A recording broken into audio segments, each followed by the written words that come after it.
Polio کے قطرے ہیں نا، ان کے بارے میں شکوک و شبہات ہمیشہ سے تھے، دینی طبقے میں بھی تھے، اور جس طرح سویپنگ جو ہے نا اس کی وہ کمپین چلتی تھی، اور وہ ہر ہفتے آ کے ڈالو ہی پلاؤ ہی، اتنے نیکی کے کام ہم نے کبھی نہیں کیے جتنے اس کو بڑا ریلیجیسلی کرتے تھے جی. اور پھر اس کے پیچھے پاور فوج لگا دیتے تھے، پولیس بھی، کہ بھئی اگر کوئی نہیں پلاتا تو گارڈ آ جاتے ہیں. یہ ساری چیزیں شکوک پیدا کرتی ہیں جی. کہ کوئی تو ایجنڈا ہے اس کے پیچھے جی. اب یہ جو لیکس آئی ہیں تو یا فائلز جو ریلیز ہوئی ہیں، تو اس میں یہ بات بھی آئی ہے کہ وہ جو ایپسٹین ہے نا، وہ نے یہ کہا ہے اس بل گیٹ سے کہ آپ جو ہے نا وہاں پہ پولیو کے لیے، عمران بہت مؤثر آدمی ہے، کہ پی کے میں ریزسٹنس ہے تو اس کی مدد حاصل کرو، اسے قائل کرو، وہ اگر مدد کرے گا تو یہ آسان ہو جائے گا. وہ دنیا کے بچوں کے بارے میں اتنا فکر مند ہے، اور وہ بھی مسلمانوں کے بچوں کے بارے میں اتنا فکر مند ہے جی. اب اس کے ساتھ ایک اور چیز بھی ہے، وہ بھی ابھی لوگوں کے سامنے اس طرح نہیں آئی ہے. اس کا ایک اور منصوبہ بھی تھا، اعلیٰ انسانی نسل تیار کرنا، جینیٹیکلی بہترین انسان بنانا. اب آپ یہ دیکھیں نا، سائنس یہاں تو پہنچی ہوئی ہے نا. آپ نے ایک اچھی گائے بنا لی ہے یا نہیں بنا لی؟ آپ کراپس میں اچھی جو ہے نا وہ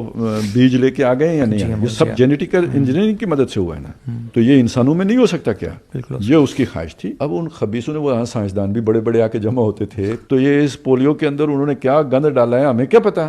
یا وہ نسل اعلیٰ کرنے کے لیے یا نسل خراب کرنے کے لیے. یہ نسل خراب کرنے کا آتا ہے نا، وَإِذَا تَوَلَّى سَعَىٰ فِي الْأَرْضِ لِيُفْسِدَ فِيهَا وَيُهْلِكَ الْحَرْثَ وَالنَّسْلَ.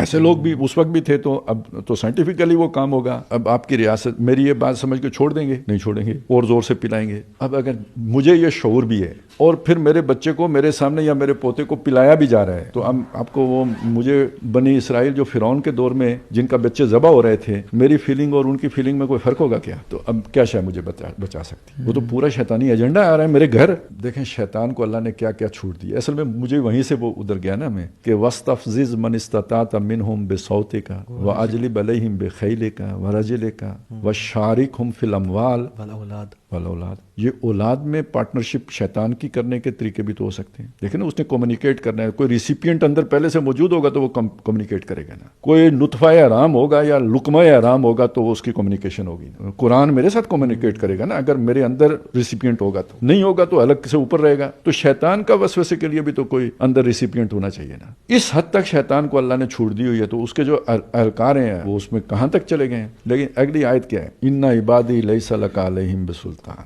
میرے بندوں کے اوپر تجھے کوئی اختیار حاصل نہیں ہے. تو میری پھر حفاظت اس حکومت نے تو نہیں کرنی، اس پروجیکٹ میں تو بالکل نہیں کرنی، میری اولاد کی بھی نہیں کرنی.